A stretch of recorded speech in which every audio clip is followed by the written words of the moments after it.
the subject that has preoccupied us in the last few days is one that is as topical as it is relevant: the rise or fall of Africa on account of the African politician.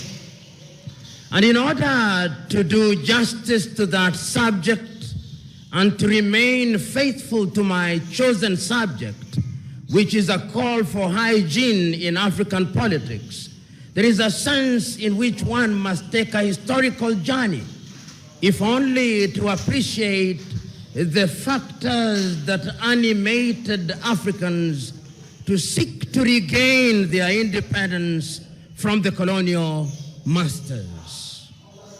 Historians will remind us that we were first enslaved, that Africans were taken, and this we seldom say. The first civilization to take Africans out of this continent were the Arabs. And they took Africans from the eastern coast. And it's sad that in that part of the world, there are not many Africans who remain, because it was in the business of the Arab enslaver to castrate Africans. We never say that, but we must say it because it is historically significant. Then the Europeans came, the Portuguese came, the Spaniards came, the Germans came, the French came, the Belgians came. Africa became the hunting ground for the European colonizers, and we were the spot. We built, our ancestors built the United States of America. Our ancestors built Europe. And when slavery had lost its shine and sheen, the Europeans abolished it. But they replaced it with yet another pernicious enterprise, the colonization of Africa. The Europeans sat in Berlin, in Germany, in 1884, and they looked at the map of Africa and parceled it out. The British had their share, the Germans had their share, and Tanzania or Tanganyika was their share, as was Rwanda and Burundi. The Spaniards were Johnny-come-latelys in the arena, and they got little Equatorial Guinea and Southwest Africa. The French were here, the Portuguese were here, and we were colonized. This time round, they did not take us away. They came here, and they controlled us. And they told us, not in so many words, that we were children of a lesser God. And we were treated as if we were children of a lesser God. In fact, they told us that on the day of creation, we were merely hewers of wood and drawers of water. And if anybody were to doubt it in 1948, it was more blatant when Hendrik Verwoerd instituted the apartheid regime in South Africa. But yet there is a sense in which the God that we worship never sleeps. The colonial enterprise ran its course. And the European tribes, the Europeans never called themselves tribes, they called them nations, were engaged in a war. First in 1918, the European tribes fought. And they had something called the League of Nations, which died. Then they fought again in 1945. And what is unique about the European nations is that when they are engaged in tribal wars, they call them world wars. So there was another war between 1945, 1939, and 1945. And after that, a new kid on the block, the United States of America, took the lead in saying that colonialism was something that was undesirable. But at that time, Africans were never quiet. Those who had been taken out had already started agitating. Many of us here will remember Marcus Garvey, of whom Bob Marley says, Garvey was a buffalo soldier in the heart of America. And many of us will remember W.E.B. Du Bois. Many of us will remember that they started agitating that Africans must regain their dignity and their independence. And indeed, in 1847, in Liberia, a small group of Africans were brought back in Monrovia, and Liberia became the first independent black nation in the continent of Africa. So soon thereafter, in Sierra Leone, they also created yet another colony. But Africa was colonized, except Ethiopia, which they tried to take in 1938 and exiled Professor Dr. Haile Selassie. And unfortunately, they were defeated, as you remember, in the Battle of Adwa. Africa can defeat European tribes. This history is necessary that we are able to appreciate the freedom that we gained. So that Garvey came, W.E.B. Du Bois came, but there was another crop after the 1940s who had had the advantage of European education. And there were people in Europe also who are beginning to recognize that indeed equality was necessary. And this was not anything new. In 1776 in the United States of America, the American state sitting in Philadelphia in the United States of America declared unto themselves that all men are born equal, that they are endowed by their Creator with certain unalienable rights, that among those are life, liberty, and the pursuit of happiness. A few years later in France, after the revolution, they also recognized that we were to be equal, so that the colonized nations which had now taken Africans thought that they were safe. They had taken Leopold Sédar Senghor from Senegal to Paris, and they thought that they were creating a little Frenchman. Little did they know that they were creating somebody who would want to overthrow them. They took Félix Houphouët-Boigny from Côte d'Ivoire, and they thought that they were creating somebody who would be subservient to them. They took Ahmed Sékou Touré and Modibo Keïta, and they thought they were safe. Little did they know that they were creating the future leaders and agitators against French colonization. And it did not stop there. The Portuguese also took Agostinho Neto and Amilcar Cabral and Eduardo Mondlane to Lisbon. Little did they know that those individuals would be the catalyst that would be necessary in the process of decolonization. The British also had their fair share. They took others. They took Mwalimu Kambarage Nyerere, Hastings Kamuzu Banda, Kenneth David Kaunda, and many others to the United Kingdom, Jomo Kenyatta. Little did they know that those would be the individuals who sometimes later, and in Ghana, of course, they took the Osagyefo, Kwame Nkrumah, and in Nigeria, they took Dr. Nnamdi Azikiwe, Abubakar Tafawa Balewa, and Sir Ahmadu Bello, the Sultan of Sokoto.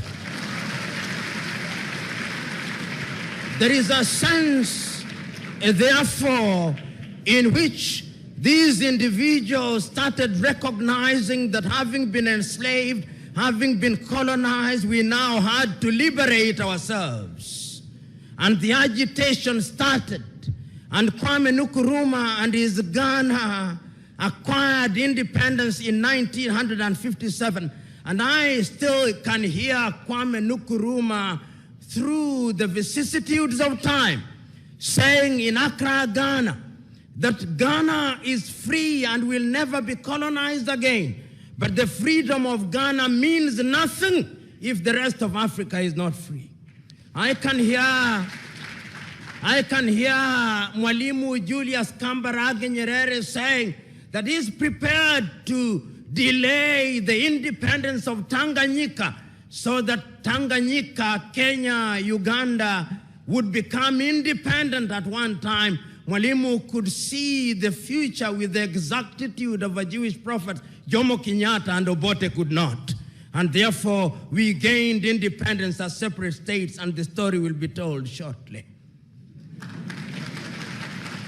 So what do we see? The agitation, the demand by the people that we must be decolonized. And why is it that we were asking that we must be decolonized? Why is it that we were demanding that we must regain our independence? Because throughout the ages, it was always the divine plan that men must be masters of their destiny. And when we gained our independence, the leaders of the day were eloquent as they were clear that the reason why we were asking to be independent is because we wanted to take charge of our affairs. We wanted to be the governors. We wanted to have our young men and women acquire education. We wanted to control the production of our food through agriculture. We wanted to build our infrastructure. We wanted to improve the quality of the lives of our people by improving their health. We wanted to eliminate poverty. We were clear on what we wanted, and this message was as clear in West Africa as it was clear in East Africa, as it was clear in Central Africa, as it was clear in Northern Africa, so that if you listen to Kwame Nkrumah, it's as if you'd listen to Agostino Neto, and if you listen to Neto, it's as if you'd listen to Samora Moses Machel, and if you listen to Ahmed Ben Bella in the Maghreb, it's as if you'd listen to Patrice Emery Lumumba. There is a sense in which there was unanimity that this was the only way, and we attained independence. And I remember so very vividly in 1957 in Casablanca, Morocco, was it in 1960, when the then 8 independent African countries met on the Osagie for Kwame Nkrumah was clear that we must ensure that everybody else regains their independence, and that we must remember that the colonial master is not asleep, and that if we don't unite, he'll come under other guises through the neo-colonial project, but they listened to Kwame Nkrumah not. And even before they assembled in 1963 in the month of May in Addis Ababa, Ethiopia, no sooner had countries started attaining independence than the neo-colonial project started taking root. And in 1960, the first coup d'etat and assassination took place in Togo when Sylvanus Olympio was eliminated.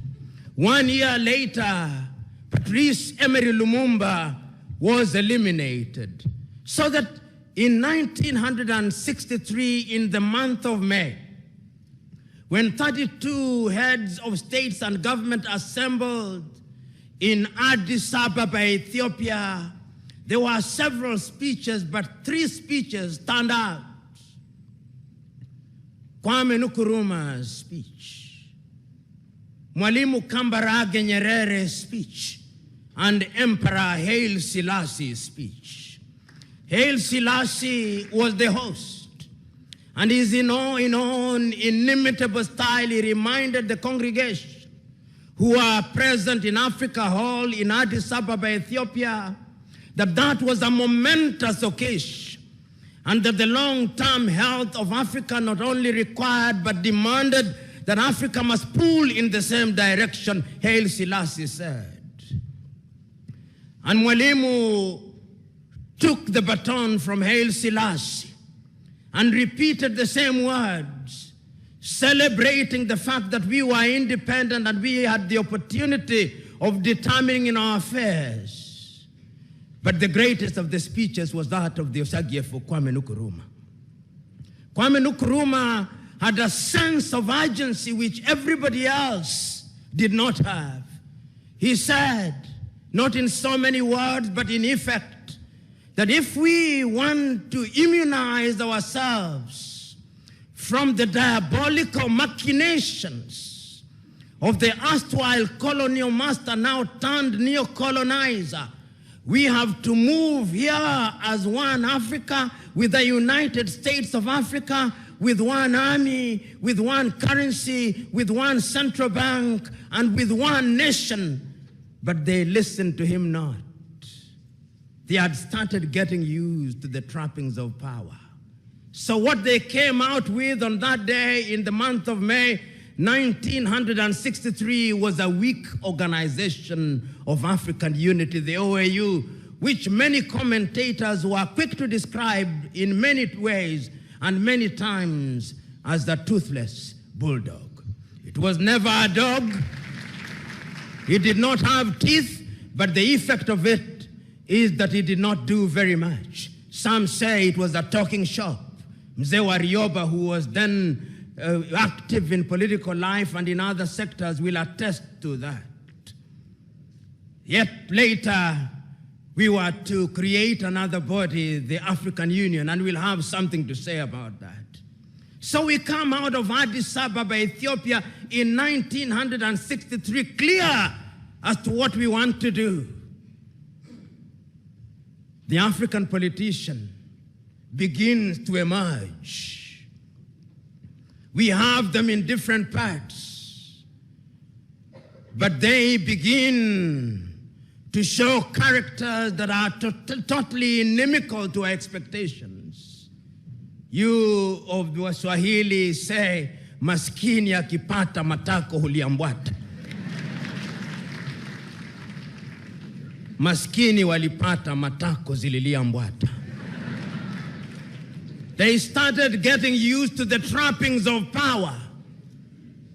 And we started having countries which we thought would liberate us. And I'm talking about the hygiene of the politics. It started disappearing. Many of these individuals now thought that they were demigods, suffering from what I call the Messiah complex, thinking that they had been brought to Africa to liberate her, and that they suffered from two major diseases. One of them is the martyr syndrome, and the other one is the Messiah complex. They think that their countries owed them. Africa started producing leaders that one cannot recognize. How many of you will forget Jean Bedel Bokassa of Central African Republic, that man who murdered little children in the streets because they did not buy a uniform from his wife? That's Jean Bedel Bokassa. How many of you will forget Mobutu Sese Seko Kumbendu Wanzambanga, who changed his country's name and presided over a kleptocratic regime? The Democratic Republic of Congo is the richest resource country on earth. Conservatively, it is said that under her belly, she has minerals, which is equivalent to 34.1 trillion United States dollars. And yet today, it is one of the poorest nations on earth. It is the only nation on earth which on the day of the election has its president saying, we know we ought to have elections, but we have no money to hold elections. When you see a country which has as its official name the Democratic Republic of Congo, know that there is no democracy. In fact, I dare say that any country, two countries that I know insisting on having as a part of their official name the Democratic Republic of something are never democratic. The other one is Korea, the People's Democratic Republic of Korea. It's as if when you can't graduate to be a doctor, you go to the church and you ask to be baptized as Dr. Mwadime. But that is not the point. The point is that who can forget Mobutu Sese Seko? Who can forget Idi Amin of Uganda? Who can forget Mengistu Haile Mariam of Ethiopia? And one can go on and on, because hygiene had started disappearing from African politics. Our agriculture was beginning to suffer. European musicians who had a little sense of guilt came to perform in Africa. Bob Geldof to free the Ethiopians out of hunger. There was no hygiene in our politics. We could not run our education systems. Our young men and women were going to India because the budgets meant for education were consumed by individuals whom we had entrusted with the task of presiding over it. Our health sectors were beginning to collapse. And as I've said before, the political leadership did not have any faith in those institutions. Typically, the typical African politician, perhaps not in Tanzania today, if they were sick, they had a cold, they would not go to Muhimbili, they would go to London. If they were Kenyan, they would not go to Kenyatta Hospital, they would run to the United Kingdom.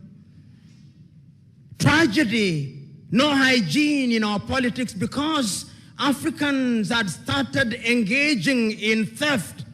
In fact, I used to say that African politicians were thieves. Then I went to Uganda and I was told that they are not thieves, they are looters. And when I went to Liberia last week, I was told they are not looters. I was told they are looters on an industrial scale. That is the logical metamorphosis of the African politician whose appetite for public wealth is completely insatiable. Hygiene was disappearing from African politics. And we could see the effect of the disappearance of hygiene in African politics. But there was always the erstwhile colonial master to assist. Coup d'etats started visiting Africa.